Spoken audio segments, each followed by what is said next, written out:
Study IQ IAS, अब तैयारी हुई अफोर्डेबल।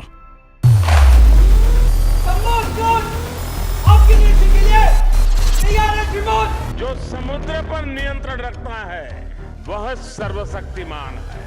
PNS गाजी 1971 की बांग्लादेश लिबरेशन वॉर के दौरान बे ऑफ बंगाल में एंटर करती है। उसका मिशन था ईस्ट पाकिस्तान में ब्लॉकेड को खत्म करके इंडियन नेवी की most powerful ship aircraft carrier INS Vikrant को डुबाना। लेकिन इंडियन नेवी INS राजपूत को डिस्पैच करती है और INS Rajput heavy wireless signals emit करते हुए अपने आप को INS विक्रांत पोर्ट्रे करती है और INS राजपूत के इसी ट्रैप में PNS गाजी फंस जाती है और टॉर्पीडोज का यूज करते हुए INS राजपूत PNS गाजी को डुबा देती है।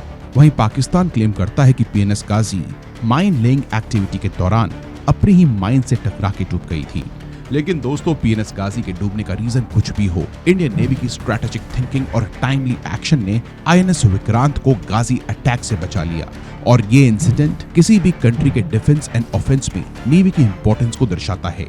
दोस्तों, पास्ट में पोर्चुगीज हो या ब्रिटिश, वो इन देशों की नेवी ही थी जिसकी वजह से ये देश दुनिया के महासागरों को रूल कर पाए और आज US नेवी वर्ल्ड की मोस्ट पावरफुल नेवी है। नेवल शिप्स के साथ साथ नेवल बेसेस किसी भी कंट्री के नेवी डिफेंसेस के लिए एट मोस्ट इंपॉर्टेंट हैं और आज हम इस वीडियो के माध्यम से इंडिया के domestic and foreign naval basis को देखेंगे और जानेंगे कि किस तरह से इंडिया का नेवल प्लान हमें 2.5 फ्रंट वॉर और वर्ल्ड वॉर 3 के केस में प्रोटेक्ट कर सकता है। साथ ही मैं आपको इंडिया के एक सीक्रेट नेवल बेस के बारे में भी बताऊंगा जो हमारी नेवल स्ट्रैटेजी में गेम चेंजर साबित हो सकता है। तो दोस्तों, आगे बढ़ने से पहले मैं आपको बता दूं, अगर आप UPSC सिविल सर्विसेज एग्जाम को टारगेट कर रहे हैं तो आपके साथ साथ लाखों और अभ्यर्थी इस एग्जाम को टारगेट कर रहे हैं। तो क्वेश्चन ये है कि आप कैसे कंपटीशन को बीट करके उनसे आगे निकलें।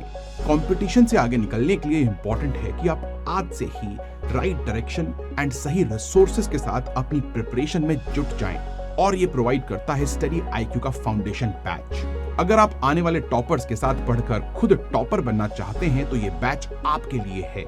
High quality content and timely completion of syllabus के लिए ये बैच जाना जाता है। यहाँ आपको प्रीलिम से लेकर मेंस और मेन से लेकर इंटरव्यू तक की प्रिपरेशन करवाई जाएगी और इस बैच में एडमिशन लेने के लिए आप यूज कर सकते हैं कोड RT Life का। जी हाँ, RT Life कोड के साथ आप मैक्सिमम डिस्काउंट पर इस बैच में एडमिशन ले पाएंगे। तो चलिए दोस्तों, वीडियो पर वापस आते हैं। आप सभी ने इंडियन नेवी की शिप्स के आगे INS प्रीफिक्स लगा हुआ देखा ही होगा, जैसे कि INS Vikrant, INS Arihant, INS Kalvari etcetera. INS की फुल फॉर्म है इंडियन नेवल शिप। लेकिन दोस्तों, इंडिया के नेवल बेसिस के आगे भी आपको INS लिखा मिलेगा, जैसे कि INS Dwarka, INS Jatayu, INS Tanaji etcetera, क्योंकि नेवी में एक बेस को स्टोन फ्रिगेट माना जाता है, यानी कि ब्रिटिश टाइम्स के दौरान ब्रिटिश रॉयल नेवी को लैंड से कमांड करने की इजाजत नहीं थी और इसीलिए नेवल लैंड बेसिस को शिप की तरह कमीशन किया जाता था, यानी कि unmovable ship that is stone frigate. Indian navy आज 3 कमांड्स को ऑपरेट करती है, नेमली वेस्टर्न नेवल कमांड जिसका हेडक्वार्टर मुंबई में है, सदर्न नेवल कमांड जिसका हेडक्वार्टर है केरला के कोची में और विशाखापट्टनम में हेडक्वार्टर्ड है ईस्टर्न नेवल कमांड। इसके साथ नेवी एयरफोर्स और आर्मी के साथ मिलकर unified Andaman and Nicobar command भी ऑपरेट करती है। तो सबसे पहले बात करते हैं नेवल हेडक्वार्टर्स की, जिसका नाम है INS इंडिया, जो कि दिल्ली में लोकेटेड है। नेक्स्ट आते हैं वेस्टर्न नेवल कमांड के तहत नेवल बेसिस पर। INS द्वारका इंडियन नेवी का फॉरवर्ड ऑपरेटिंग बेस है और एकमात्र नेवल बेस है जिसने 1965 की इंडो पाकिस्तान वॉर के दौरान पाकिस्तान नेवी के अटैक को झेला था। नेक्स्ट बेस है INS सरदार पटेल, जो पोरबंदर में लोकेटेड है और गुजरात के ये दोनों नेवल बेसेस मिलकर इंडिया पाकिस्तान के मैरीटाइम बॉर्डर की सर्वेलेंस करते हैं। नेक्स्ट है महाराष्ट्र में लोकेटेड INS आंग्रे, जो मुंबई में लोकेटेड है और वेस्टर्न नेवल कमांड का हेडक्वार्टर है।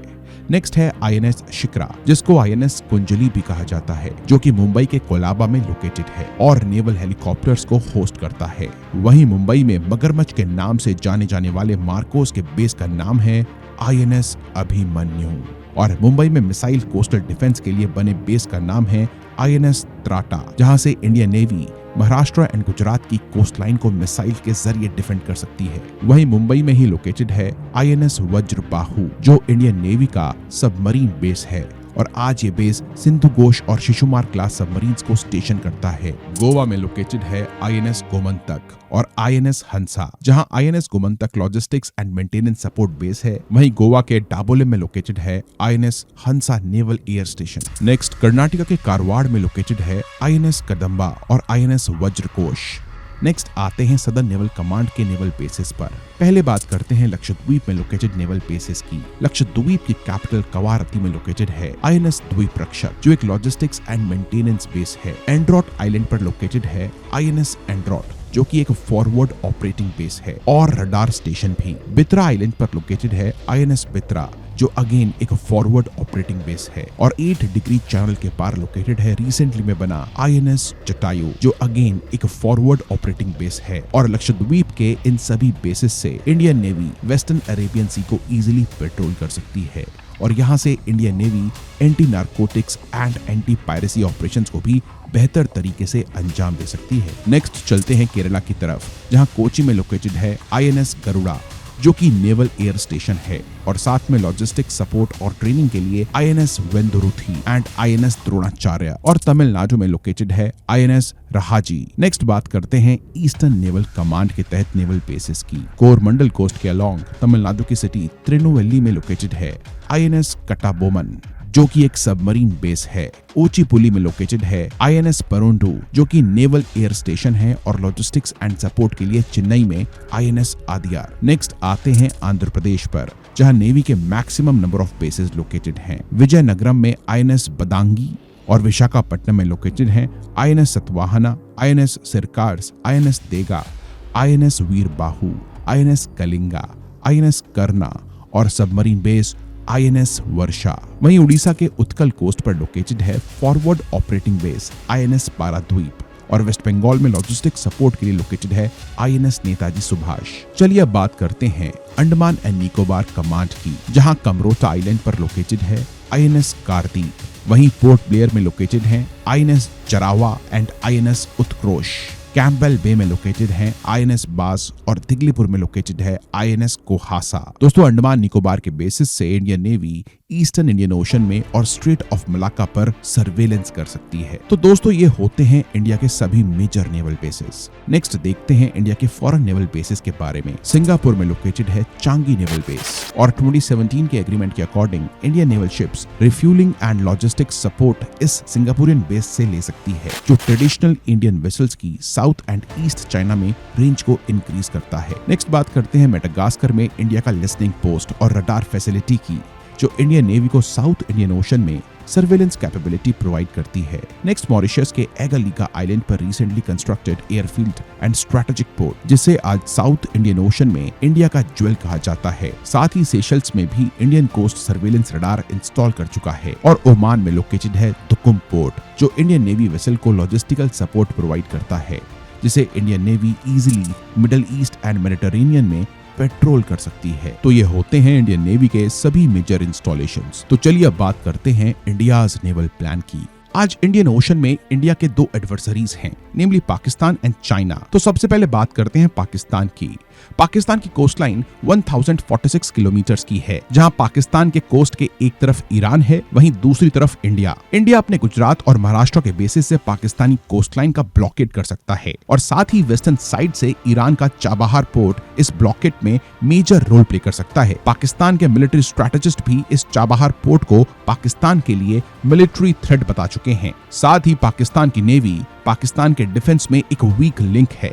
आज पाकिस्तान एक भी एयरक्राफ्ट कैरियर को ऑपरेट नहीं करता है और एयरक्राफ्ट कैरियर्स को मैन्युफैक्चर एंड ऑपरेट करने की टेक्नोलॉजिकल एंड फाइनेंशियल कैपेसिटी भी नहीं रखता है। इसलिए पाकिस्तान की नेवल स्ट्रैटेजी सबमरीन्स के अराउंड रिवॉल्व करती है। आज पाकिस्तान टोटल 8 सबमरीन्स ऑपरेट करता है और फ्यूचर में 8 और सबमरीन्स चाइना की मदद से इंडक्ट करने जा रहा है। और इसी पाकिस्तान थ्रेट को न्यूट्रलाइज करने के लिए इंडिया आज स्मार्ट यानी कि supersonic missile assisted release of torpedoes develop कर रहा है, जिन्हें इंडियन नेवल बेसिस पर डिप्लॉय किया जा सकेगा। इसके साथ साथ इंडिया भी आज प्रोजेक्ट 75 एंड प्रोजेक्ट 75I के तहत अपनी सबमरीन फ्लीट्स को स्ट्रेंथन करने में लगा है, जहां फ्रांस उसकी मदद कर रहा है। लेकिन पाकिस्तान के चाइना के साथ गहरे संबंध एक कंसर्निंग फैक्ट है। आज चाइना इंडियन ओशन में इंडियन नेवी को रिस्ट्रिक्ट करने के लिए स्ट्रिंग ऑफ पर्ल्स क्रिएट करने में लगा है, चाहे वेस्टर्न इंडियन ओशन में जिबूटी बेस हो, या पाकिस्तान में ग्वादर, या मालदीव्स हो, या फिर श्रीलंका में हम्बनटोटा, या फिर म्यांमार का चक्पाउ पोर्ट हो, या फिर रियाम नेवल बेस। क्लियरली ये चाइनीज पोर्ट्स इंडिया को एनसर्कल करते हुए नजर आते हैं, जिनके through China clearly Indian ocean को डोमिनेट एंड इंडिया को कंटेन करना चाहता है। लेकिन दोस्तों घबराइए मत, इंडिया भी इस मोतियों की माला को आज तोड़ने में लगा है।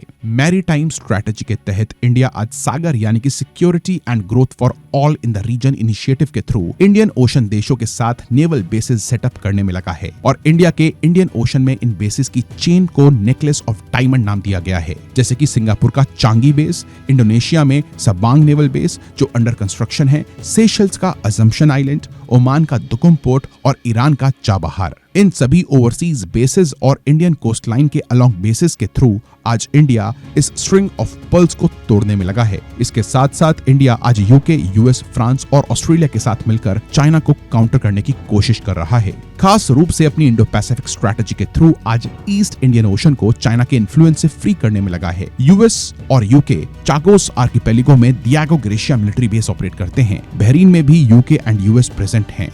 ओमान और जिबूटी में भी यूएस की नेवल फ्लीट स्टेशनड है। इसके अलावा फ्रांस आज इंडिया का मोस्ट इंपॉर्टेंट स्ट्रेटेजिक पार्टनर है और इंडियन ओशन में मायोट आइलैंड्स और रियूनियन में मिलिट्री बेसिस ऑपरेट करता है, और साउथ इंडियन ओशन में एम्स्टर्डम आइलैंड और सेंट पॉल आइलैंड को कंट्रोल करता है। साथ ही ऑस्ट्रेलिया, जिसकी इंडियन ओशन में लॉन्गेस्ट कोस्ट लाइन है, इंडिया का इस रीजन में एक स्ट्रॉन्ग पार्टनर है।